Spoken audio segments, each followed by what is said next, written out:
Transport for London TfL has announced it will not renew Uber's operating license in the city, due for renewal on 30th of September 2017. It says its decision was made due to Uber's lack of corporate responsibility. This includes its approach to serious criminal offenses. Uber now has 21 days to appeal, during which time it will be able to continue to operate. The cab firm says it plans to immediately challenge the ruling by London's Transport Authority in the courts. TfL has today informed Uber that it will not be issued with a private hire operator license. pic.twitter.com/NLYD0NY2go, Transport for London at TfL September 22, 2017. Former soldier James Wharton, whose recent book Something for the Weekend looks at his journey into the party and play world of drugs, says this decision is going to rock the city's chemsex culture. He tells Gay Star News part of the reason chemsex culture has boomed in London over the last few years is the ease in which you can discreetly move from party to party in all sorts of states, or call in a number of people to an address where a party is beginning. When the sun goes down, gay and bisexual men who enjoy chemsex culture depend on Uber. People high on G don't want to be on the night bus. In his book, he recounts many times that Uber was a part of ordering drugs and going from back-to-back parties.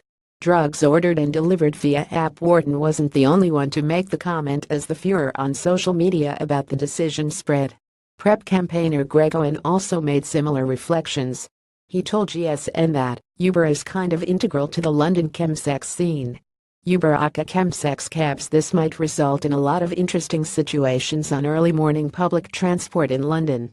At Greg Owen at GREG01 September 22, 2017. Owen says that Uber drivers are unknowingly used for collecting and running drugs. When working as an escort, Owen says he included an Uber ordered to him as part of his terms. The GPS geo-record of his movements Uber provides also became a useful tool for Owen as his awareness of sexual assaults on the scene grew. Last week GSN revealed sexual assault in chemsex environments has doubled in the last 3 years in the city. It was a pretty good record keeper of where the hell I'd been.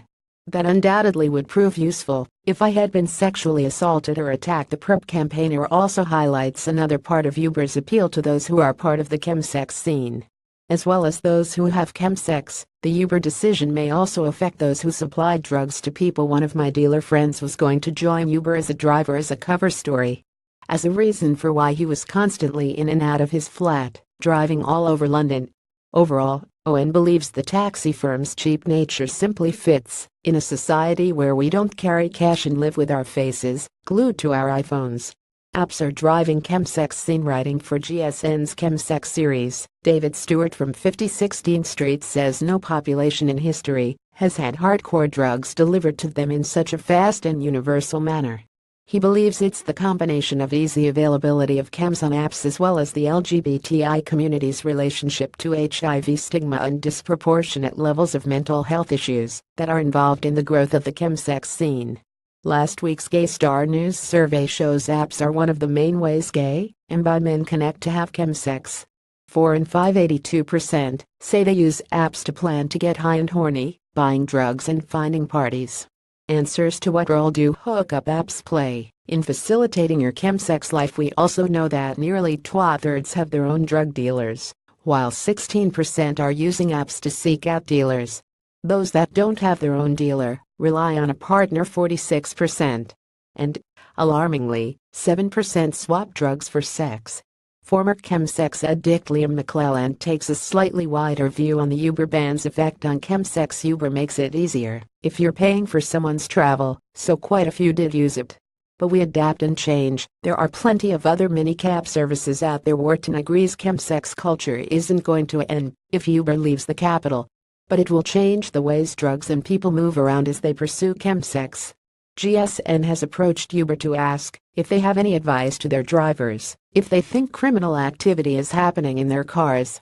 This article is part of the Gay Star News Chemsex series.